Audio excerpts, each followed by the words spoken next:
함께 보실 말씀은 마가복음 13장 28절부터 37절 끝절까지입니다. 마가복음 13장 28절부터 우리 37절 끝절까지 한 절씩 교독을 하겠습니다. 무화과 나무의 비유를 배우라. 그 가지가 연하여지고 잎사귀를 내면 여름이 가까운 줄 아나니 이와 같이 너희가 이런 일이 일어난 것을 보거든 인자가 가까이 곧 문 앞에 이른 줄 알라. 내가 진실로 너희에게 말하노니 이 세대가 지나가기 전에 이 일이 다 일어나리라. 천지는 없어지겠으나 내 말은 없어지지 아니하리라. 그러나 그날과 그때는 아무도 모르나니 하늘에 있는 천사들도 아들도 모르고 아버지만 아시느니라. 주의하라, 깨어 있으라. 그때가 언제인지 알지 못함이라. 가령 사람이 집을 떠나 타국으로 갈 때에 그 종들에게 권한을 주어 각각 사물을 맡기며 문지기에게 깨어 있으라 명한가 같으니 그러므로 깨어 있으라. 집주인이 언제 올는지 혹 저물 때일는지 밤중일는지 닭 울 때일는지 새벽일는지 너희가 알지 못함이라. 그가 호련히 와서 너희가 자는 것을 보지 않도록 하라. 깨어 있으라. 내가 너희에게 하는 이 말은 모든 사람에게 하는 말이니라 하시니라. 아멘. 우리 드려진 예물 위해서 함께 기도드리겠습니다. 좋으신 주님 감사합니다. 간밤에도 주의 은혜의 날개 그늘 아래 주님의 백성들을 품어주시고 안아주시고 새날 새 생명 허락해 주시어서 새벽전에 나와 예배하며 찬양하며 말씀 앞에 세워주셔서 감사를 드립니다. 주님께 예배드리는 이 시간 하늘로부터 내려오는 신령한 은혜들을 충만하게 부어 주옵소서. 그리하여 그 온몸 오장육부 사지백체 관절골수 세포와 DNA마다 주의 은혜가 흘러들어가 살아나고 회복되고 강건해지도록 주여 역사하여 주옵소서. 연약한 것, 병든 것, 아픈 것, 피곤한 것 떠나가게 하여 주시고 그 마음 가운데 있는 모든 염려, 근심, 걱정, 불안, 두려움 사라지게 하여 주시며 인생의 무거운 짐들이 가벼워지도록 기름 부어 주옵소서. 그리하여 사람이 떡으로 사는 것이 아니라 하나님의 입에서 나오는 말씀으로 은혜로 사는 것을 오늘도 확인하며 확신하며 나아가도록 함께하여 주옵소서. 존전에 오르며 준비된 예물 올려드립니다. 1,000번째 올리오니 받으시고 흠양하시고 만복을 내리어 주옵소서. 그 소원하는 뜻이 속히 이루어지도록 축복하여 주옵소서. 말씀 앞에 나아갑니다. 지혜와 계시의 정신을 열어주시어서 하나님의 뜻을 알고 누리고 전하고자 하는 기쁨과 결심이 있도록 축복하여 주옵소서. 감사를 드리며 우리 구주 예수님의 이름으로 기도하옵나이다. 아멘. 좋으신 주님을 찬양합니다. 우리 좌우 앞에 있는 분들과 인사를 나눕니다. 반갑습니다. 환영합니다. 축복합니다. 오늘도 우리 주님께서 예비하신 은혜와 은총으로 우리들 가운데 함께 하실 줄 믿습니다. 우리 그런 기대를 가지고 오늘 마가복음 13장 마지막 부분입니다. 같이 나누도록 하겠습니다. 5월은 어린이날, 우리들 세상 오늘 어린이날입니다. 휴일임에도 불구하고 이렇게 주님의 존전에 또 은혜 보좌 앞에 모여서 주님께 마음을 드리고 시간을 드리고 기도하는 우리 성도님들 그 소원하는 뜻이 속히 이루어지도록 축복합니다.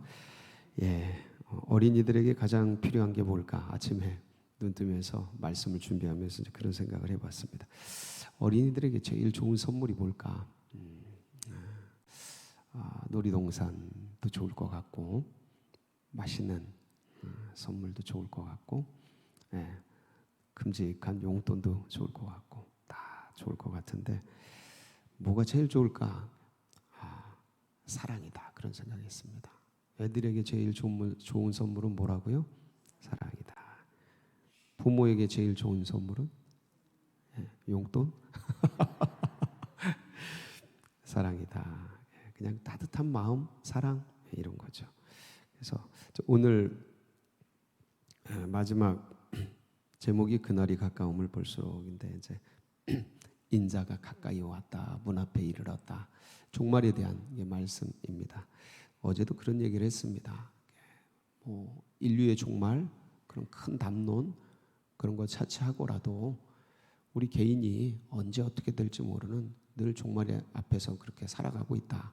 그런 얘기를 했는데 이런 얘기를 우리가 이런 휴일날, 이 좋은 날, 이 봄날에 나눠야 될 이유 중에 하나는 우리 마음이 하도 세상에 이렇게 향락과 쾌락과 일락을 흘러가고 있으니 다시 한번 주님을 향한 방향성, 지향성, 그분을 향한 우리의 신앙 이걸 다시 한번 추스리고 각성하고 그러한 의미로 우리가 이 시간 이 말씀을 함께 보고 있다. 그런 얘기를 드렸습니다. 동일하죠. 오늘도 또 우리가 이 말씀을 통해서 다시 한번 우리가 이 땅에서 뭘 해야 될까? 이러한 때에 주님 깊이 사랑하고 서로 깊이 사랑하는 그걸 다시 한번 각성하고 다짐하는 매일매일 해도 좋은 것 같습니다. 하도 우리 마음이 매일매일 매시간 아주 변덕을 부리고 변화되기 때문에 다시 한번 돌아보는 거 너무 아름다울 것 같습니다. 오늘 28절 첫 절에 아주 멋있는 비유가 나오죠. 한번 보실까요? 시작. 무화과 나무의 비유를 배우라. 그 가지가 연하여지고 잎사귀를 내면 여름이 가까운 줄 아나니. 이스라엘은 이런 문화가 있는 것 같습니다. 전통이 있는 것 같아요. 저희 사고는 그냥 상식적으로 무화과 나무 잎이 연하여지고 가지가 연하여지고 잎사귀를 내면 봄이 온 것 같은데 그런 생각을 저는 해봤는데 이스라엘은 이런 전통이 있는 것 같습니다. 그래서 여름이 가까운 줄 알아라. 가지가 연하여지고 그럼 뭔가 이제 낼 준비를 하는 거죠. 잎사귀를 내면 잎사귀가 나오면 이제 이스라엘 백성들은 여름이 가까이 왔다 이 생각을 하는 거예요. 이스라엘의 여름은 뭐죠? 계절의 끝이에요. 우리하고 반대예요. 그러니까 우리는 여름은 1년에 한창이잖아요. 그렇죠? 이제 여름이 오지 않습니까? 좀 있으면 1년이 한창이고 그 다음에 아주 계절 중에서도 뭔가 뜨겁게 할 수 있는 그런 때고 아주 그런 때인데 이스라엘은 어떤 세상의 달력하고 세속력하고 달라요. 세상은 한창이고 세상은 뜨겁고 그런데 이스라엘은 여름이 끝이에요. 그래서 우리는 겨울이 오면 이제 12월이 되고 그러면 한 해에 뭐가 다가온 거예요? 끝이 다가온 거잖아요. 이제 겨울바람 불고 아이고 올해도 다 갔다. 그러면 이제 겨울이 오면서 끝이 온다 이렇게 생각하는데 이스라엘은 거꾸로예요. 여름이 다가오면 끝이구나 이렇게 생각하는 거예요. 이 문화를 우리가 잘 모르니까 우리의 사고를 빗대서 같이 이해하는 거예요. 우린 12월 이제 겨울이 오고 찬바람이 불면 끝이다. 그런데 여기는 무화과 나무 잎이 이제 가지가 연하여지고 잎사귀를 내면 여름이구나, 끝이 왔구나 이렇게 생각한다는 것이죠. 그래서 우리랑 거꾸로예요. 거꾸로. 그러니까 이렇게 무화과 나무를 보고 끝이 가까이 오는 것을 알듯이 너희가 세상에 지구상에 이런 일들이 생기면 인류의 종말이구나 이렇게 생각해라. 그게 뭐냐? 이런 일들이 민족이 민족을 대적하고 나라가 나라를 대적하고 처처의 지진과 기근과 난리의 소문이 들려오면 재난이 시작인 거고 재난은 오래전에 시작된 것 같습니다. 그렇죠? 여기저기서 이런 소리가 들려오고 그 다음에 멸망에 가증한 것이 서지 못할 것 이게 거룩한 곳이라 그랬죠. 멸망에 가증한 것이 우상 숭배하는 것들이 거룩한 것 성전에 세워진 것을 보거든. 예수님 이후에 이런 사건들이 많았는데 아주 명확한 게 그 성전 자리에 지금 뭐가 서 있어요? 모스크가 서 있어요. 모스크가 서 있어요. 참 기가 막힌 일이 아닐 수가 없는데 이제 그것을 그 성전산에 정확하게 헤롯 성전 그 터에 모스크가 이슬람 모스크가 딱 서 있어요. 거기서 우상 숭배가 드려지고 있고 유대인 입장에서는 그런 거죠. 물론 우리들도 그렇죠. 우리들도 그런데 정확하게 이런 일들이 이제 일어나고 있고 그다음에 이제 말씀을 보면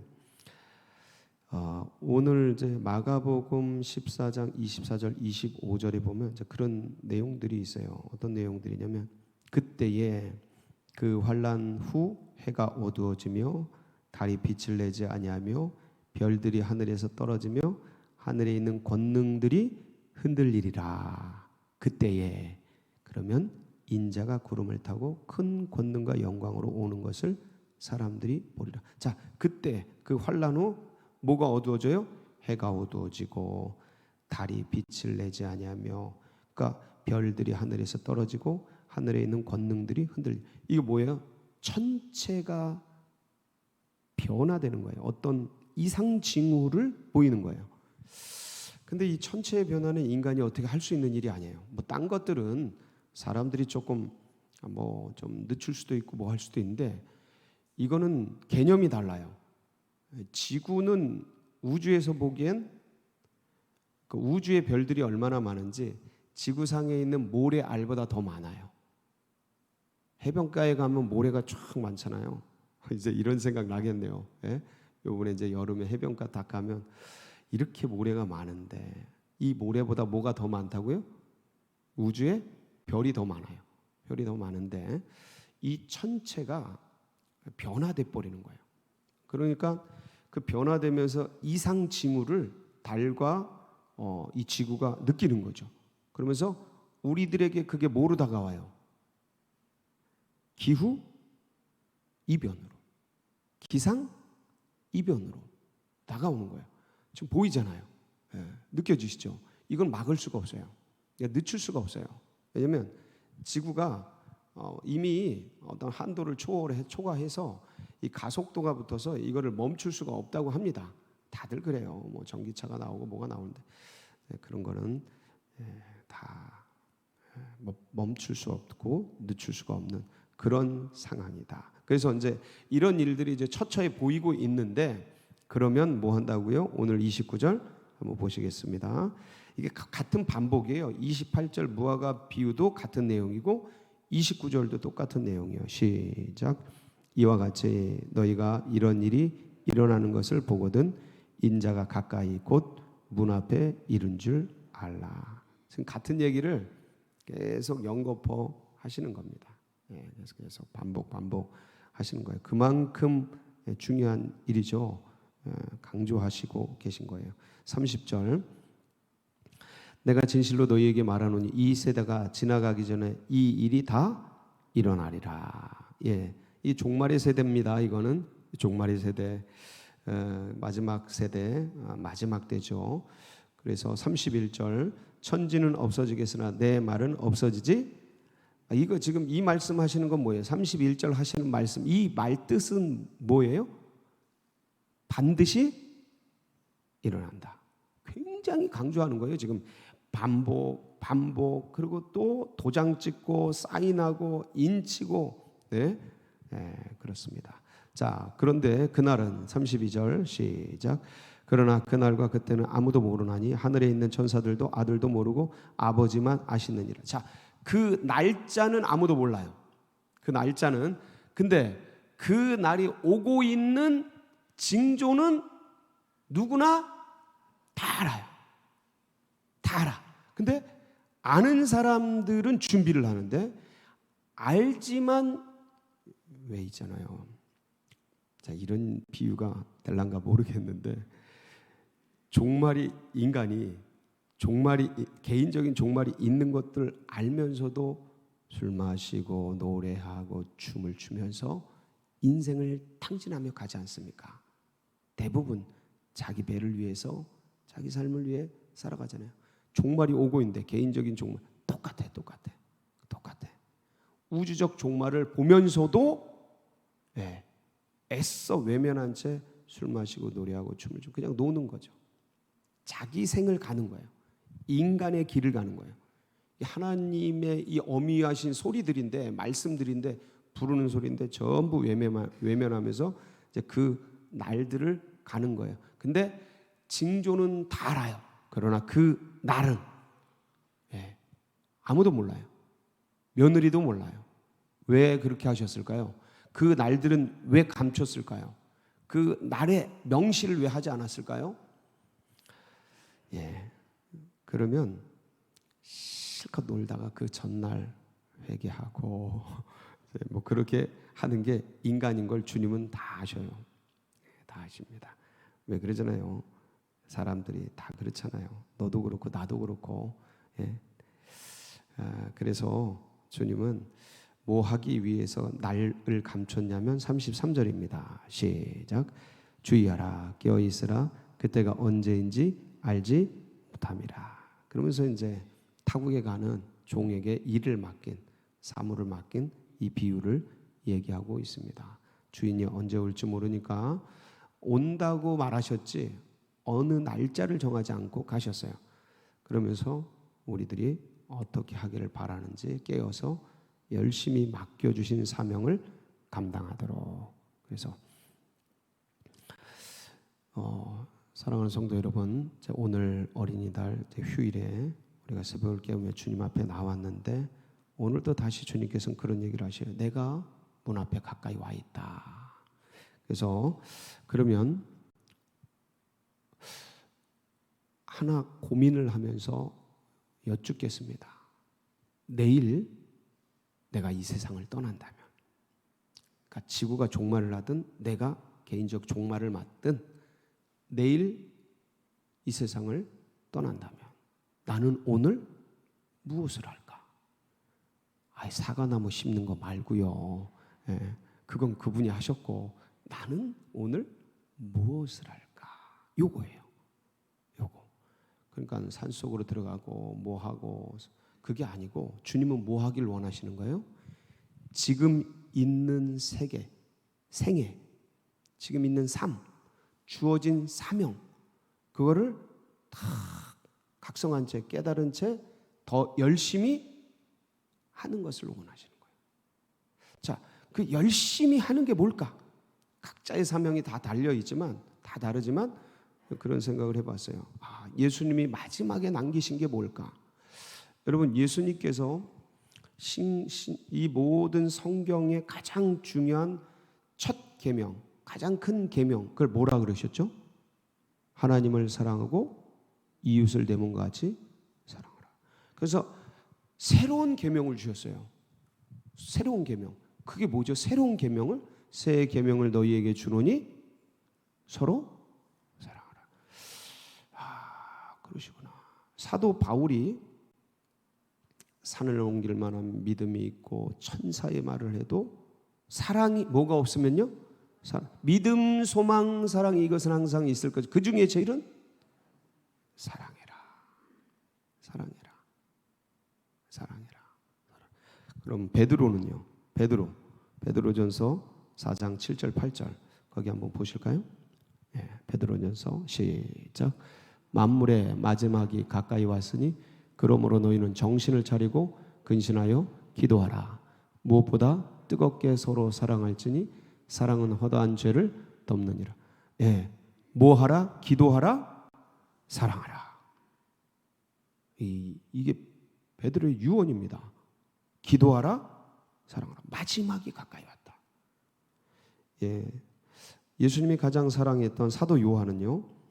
사도 요한일서 4장 10절인데 한번 보시겠습니다. 시작. 사랑은 여기 있으니 우리가 하나님을 사랑한 것이 아니요 하나님이 우리를 사랑하사 우리 죄를 속하기 위하여 화목제물로 그 아들을 보내셨음이라. 그러니 너희는 서로 사랑하라. 하여간 사도 요한은 저걸 죽어라 진짜 끝까지 저희 그래요. 서로 사랑해라. 사랑해라. 그리고 마지막 그 전승여임은 돌아가실 때도 그 한마디 설교해달라고 그러면 그 100세가 다 90세가 넘은 그 몸을 가지고 다 일어나가지고 아가페스 알렐로 서로 사랑해라 이 한마디 하고 단상을 내려가셨다고 그렇게 전해져요. 그러니까 설교의 전부가 서로 사랑해라. 그래서 그날이 가까움을 볼수록 서로 모이시고 서로 사랑하는. 그래서 오늘 우리 아이들 같이 또 있을 터인데 또 어버이날 며칠 안 남았고 스승의 날, 부부의 날 이게 전부 뭐냐면 서로 사랑할 수 있는 날들을 만들어 주신 거예요. 그래서 서로 깊이 사랑하고 주님 사랑하는 복된 날 되시길 축복합니다. 같이 기도하시겠습니다. 합심해 서로 위해서 또 기도하시고 우리 환우들 고난받는 분들 기억해 주시고 기도해 주시고 서울제일교회 나가는 앞길 그리고 둔촌동의 새 역사 여러분 각자의 기도 제목 붙들고 우리 주여 부르짖고 기도하며 나갑니다. 부르짖습니다. 주여